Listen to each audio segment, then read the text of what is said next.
Who doesn't love a spicy burrito for breakfast? The Kit Kat for pudding. Alright, I'm going to try and do this in one take, and this is car questions. Just answering a couple of questions from a few people, specifically a dude I'm pretty sure called Pinnacle, who's left a couple of really nice messages and just asked a couple of really basic questions. So in today's episode of Car Questions, it's me and Harvey Bird and my steering wheel. And the reason I've got Harvey Bird with me and why he's called Harvey Bird is because he was the last little toy that I brought back from New Zealand for Harvey when he was really sick, and I think pretty sure it was the last toy that he played with and had with him when he passed away. So I like to keep it in the car as a reminder of him because I really miss him. So the first question is, and this is not from Pinnacle, this is from someone else. What do I do for fun if I'm broke? And to clear up any misconceptions, I am not broke. I have a little bit of money coming in. I have a little bit of money to play with. I'm definitely not wealthy by any means, and I definitely cannot afford to buy a van yet. But I'm definitely not broke. And what do I do for fun? I try to do things that are like cheaper than normal. I go to the movies on Tuesdays because it's $10 on Tuesdays, and that's kind of fun. I like movies, and $10 is a good price. But I'd actually pay $10 and then end up spending another $15 on a can of 8% craft beer and $10 at the pint before I went into the movie, and then just a $5 bag of chips. So it'd be like it'd be a $40 movie when it would normally be about $26. So having a break from drinking. So I'm going to see a movie now, and it's going to cost me $10. Monday nights is steak night at one of the pubs around where I live, so that's pretty fun. Normally $40, so just go and get a nice like steak dinner for $20. I like that. When did steak night last night and didn't drink, so it cost me $20 instead of $35-$40. So yep, did that. And then Thursdays at the same group of pubs is Palmer night, and that's $15 instead of $30, and that's pretty fun for the same reasons. And then just stuff that doesn't cost any money except for travel, like the beach, like going to the beach because it's summer and the water's still really warm, and it's outside and I can get my bare feet onto the sand, which is really good for you. And camping, like on weekends I love going camping or just getting out for like bushwalks or whatever. Haven't done a huge amount of that lately. I tried the weekend just gone, and that was a bit of a failure, but I'm making a video about that. So yeah, just outdoorsy stuff. Basically. And then gym membership. Have you got a gym membership? Is it 24 hours? What sort of facilities? No, my gym is not 24 hours. It's just a group session gym, which is really good because it is. I find if I just go to somewhere like Anytime Fitness, it's where I find it harder to be motivated and to really work out as intensely. And with group classes, it's like a booking system, and if you book in, you kind of have to go. If you book in on a busy class and then don't go, they charge you $10. So it's a good way to make myself show up. So I just book the class that I have time for, and then I have to go. And then I've got shower facilities. I can fill my water bottle up. It gives me a bit of social interaction because I'm a massive introvert and I don't really like anything. I don't like group social situations or being forced into one-on-one situations. Other than the gym classes, I can have a bit of banter with a complete stranger, or like I have a bit of banter with the staff there who are really good. So it's good. It kind of fills my very small social cup, and that's all I need, and I'm pretty happy by that. So yeah, what other major expenses do I have apart from the gym, which is relatively pricey compared to everything else out there, but for me it's worth it. And yeah, I could cancel that membership and do something cheaper, but it's an investment for me, and it's an investment that I'm willing to pay and cut corners, cut back other things in order to keep that membership, because it's the most apart from good food and good sleep, it's the most important thing for me at the moment for keeping me sane, really. So I'm sticking with it. Probably fuel and food are my other major expenses. And then just stupid stuff like Rego and my subscriptions and stuff like that. I've got a YouTube Premium subscription, which is $15, and it's because I watch so much YouTube and I can't be bothered dealing with adverts. So it's worth it for me. $15 a month is worth it. And then I have, an Adobe photography subscription to edit photos and videos and stuff like that, and a couple of other bits and pieces. But the main expenses is probably fuel and food and my gym. And they're all manageable. If they weren't manageable, I would cancel them. Do you do all your filming, editing, posting on smartphone? Yes, up until the weekend. I just film on my iPhone because it's easy, and I didn't really care about quality when I first started making them. I didn't care at all. I just wanted to was really filming the first one to send to my mate, and then I just ended up doing a few more, and it's just easy on my phone. Can edit on my phone really easily. I just use iMovie, and then just upload with my data pack. So it's pretty easy. So I do that. What food can I afford to eat? Do I eat takeaways, and do I cook at public barbecues?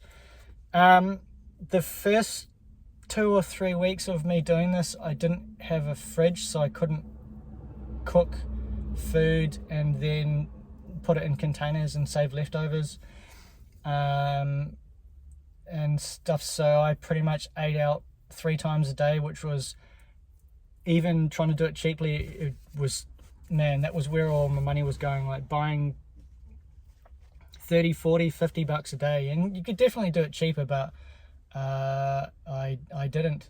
I don't usually eat breakfast, so I was spending maybe $10 to $15 on lunch, and then $10 to $15 if I could get away with it on dinner. Sometimes if I was hungry in the morning, I'd just have a couple of bananas. But and then I got the fridge on the back of the car, so I could put groceries in there, like mince and chicken and stuff, and have sauces and have leftovers in containers. And I was actually cooking on a little camping stove on the tailgate of my ute down at the park, but I got over that pretty quickly because the park was one of the best places to cook, because I had a bit more privacy down there and I didn't really get too bothered. Like, you can't just do it on a public street, it's a bit weird. But the problem down at the park is it's always really windy. So I tried it a few times and it kind of worked, and it just became a ball ache, so I stopped doing it. And now I order the bulk of what I eat during the week from a company in St Kilda called Fairfeed, Fairfeed. If anybody wants to look them up, they were a community organisation that popped up during COVID, when a lot of restaurants and cafes were struggling or even shutting down, and they got the business owners and the chefs involved and got them all together to whip, I'm pretty sure this is the story, to make cheap meals to keep themselves employed and deliver them out to the community for people that couldn't get out of their houses or whatever. And then it's kind of grown from there, and it's actually really good. They've it's a relatively much bigger business than what it was now, and the meals are really cheap. So each meal is between, depending on whether you get a vegetarian one or a meat one, I generally get the meat ones, they're between $15 and $20, and you get 2 massive feeds out of them. So I can eat really well all day for under $20. So I normally buy about 3, 4, 5 of those, and then I just maybe go out for a steak on Monday and get a parma on Thursday, and then whatever on weekends, if I have fair feed left over, I'll just get those. And they come in little containers, and I keep them in my fridge, and they're a really good way of keeping my food costs down. Have I got a fridge to keep things fresh? Yes, I do. It's a camping fridge that I've had for a few years, and I've got it bike locked and strapped into the back of my ute tub, and it's just hooked up to a toolbox, which has got a a lithium 120 amp hour lithium auxiliary battery, which is charged off my alternator when I drive, and if I get to camp for a few days I can just plug a solar blanket into it, and that keeps the battery topped up and keeps the whole system running. It works really well, so that's cool. How do I keep cool and warm in the car? Well, in previous videos I think I've already talked about that. Over summer, on the really hot nights, you know, on days when it's been up around 40 degrees, I've been able to stay with friends. I stayed with my sister for a couple of nights, which was really good. But other than that, if it's sitting around the 30-degree mark at it's sort of like bedtime, I just have the back windows down and I have bug mesh over them so that I can drop the windows and no bugs can get in, and it adds a layer of visual barrier over the glass on top of my tints. And then I just have a little 12-volt fan pointed at me that runs off a like a jump starter battery pack, and the system seems to work quite well. You know, sometimes it's really sweaty, but I'm pretty good at dealing with stuff like that. You know, I'm not too precious. I can handle that sort of stuff. It's not got overwhelming and made me not ever want to do it again, so that's fine. Am I getting good nutrition? Yeah, mostly. I think I probably have a bit more salt in my diet than what I probably should. So I need to cut back on that, but I eat pretty well. I probably should eat some more fruit, but that's easy enough. So I am eating well. I'm very conscious of what I consume. How do I cope day to day? That's a really good question. I've just got used to it now. The sleeping in the back of the car isn't that bad anymore. I've just gotten used to waking up at 5:30, 6 o'clock in the morning to pack the car up and move away from where I'm sleeping, because the car park gets pretty busy pretty quickly, and it's better just to move on. So I normally just pack up and go and find somewhere else to sit for half an hour until my coffee shop opens, and then I get a coffee, and then I bugger off and do some gig work, do some deliveries or whatever for a couple of hours. So it seems to work quite well. So I'm coping fine. Some days I've had some really dark days where I'm really sick of it, and there's been like work on the horizon has been almost non-existent, and just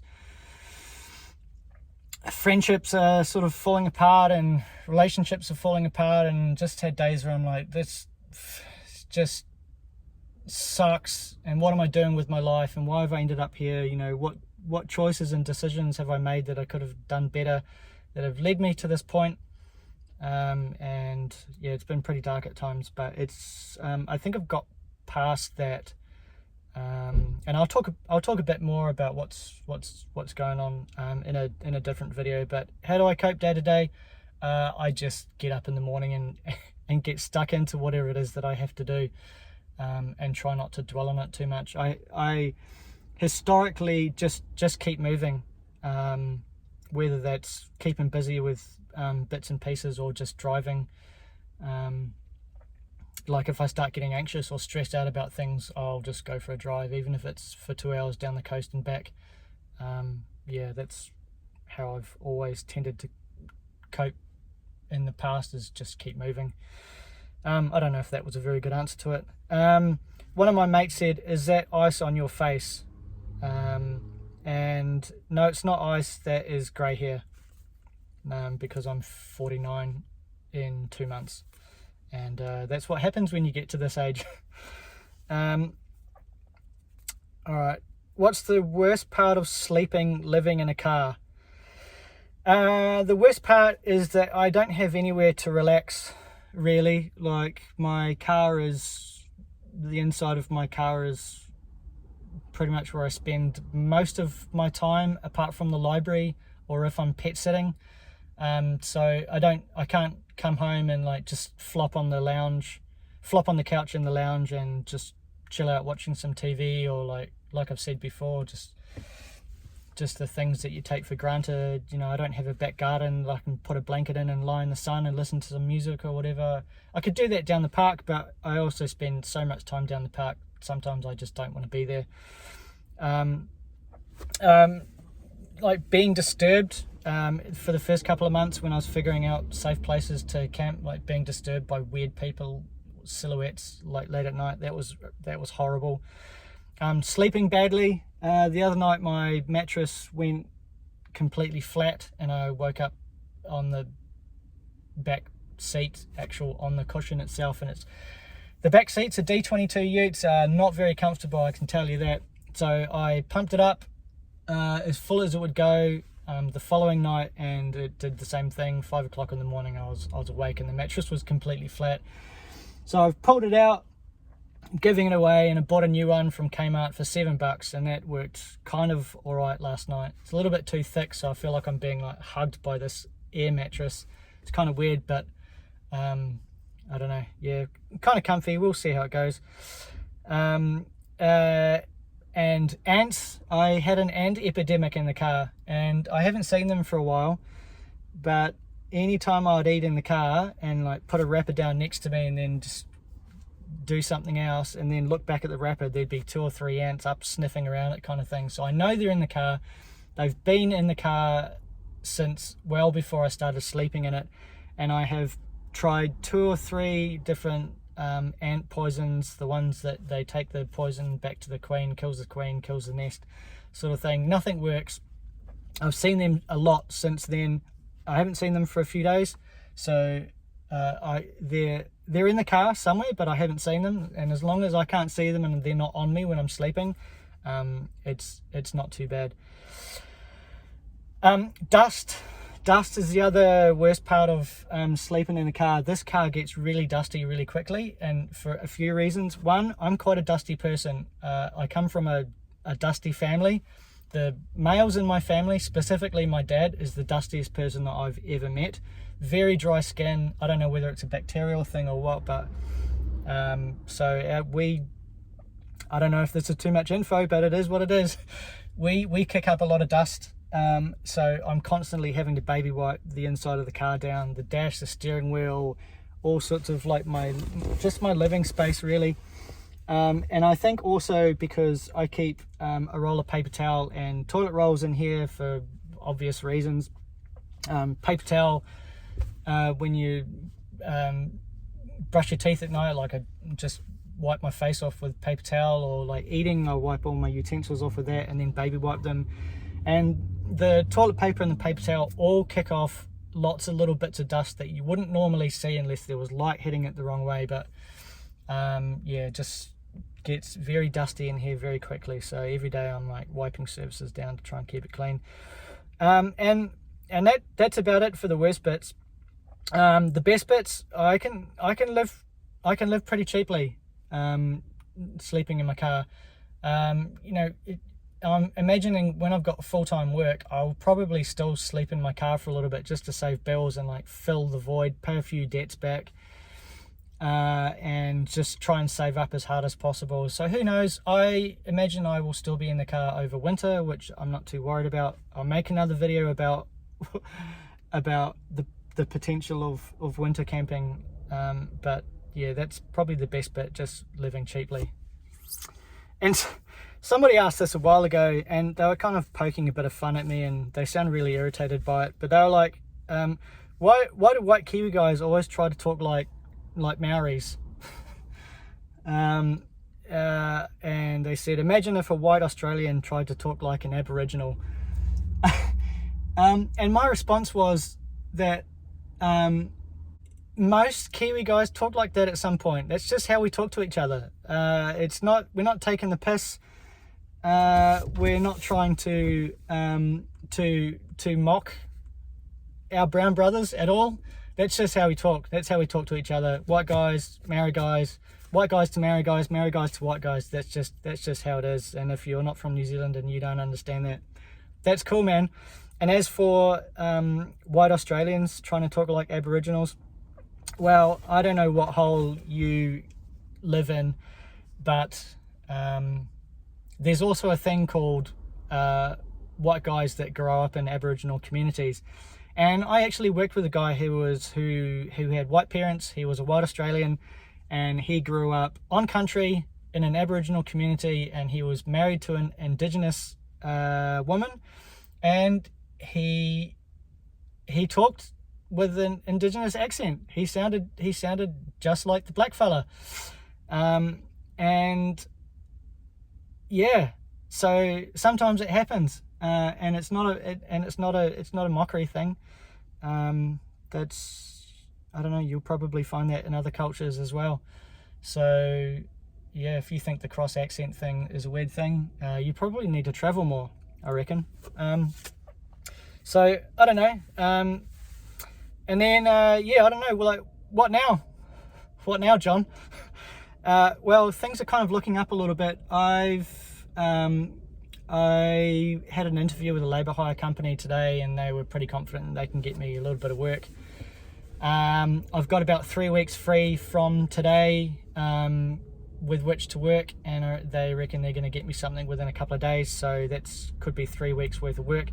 And then in April I've got a 2.5 week pet sit, which is paid, and that's going to be really cool because it's in my neighborhood, and the dog is really awesome, so he's going to be really fun. And yeah, and then save up a little bit of money with a bit of casual labouring work, which will be cool. And then my birthday is in May, and I'm really looking forward to it, because if I've got some money in the bank and I can afford to do it, I'm gonna go to Tasmania. I think I'm either gonna take my car over and just road trip around the southeast for 2 weeks, or if I can't really afford the ferry, which is going to be about $800 return to take my car,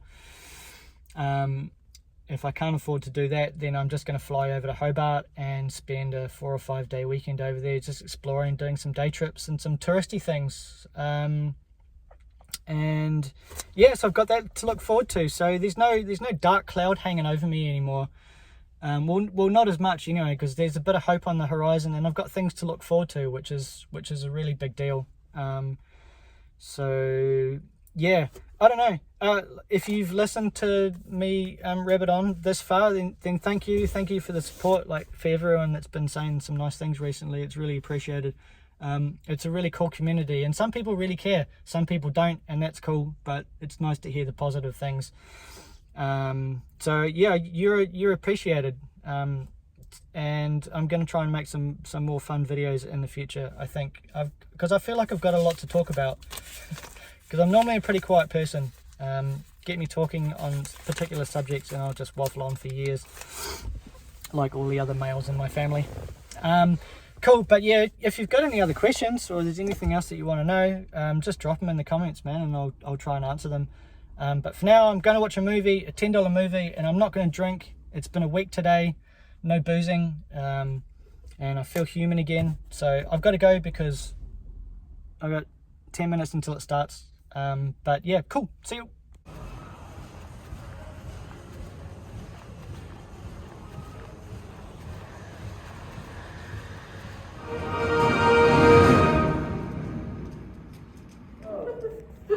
Figures. Well, it turns out guy's 8-year-old had a rash. Guess he shouldn't have emailed those pictures. That is uniquely low. You know,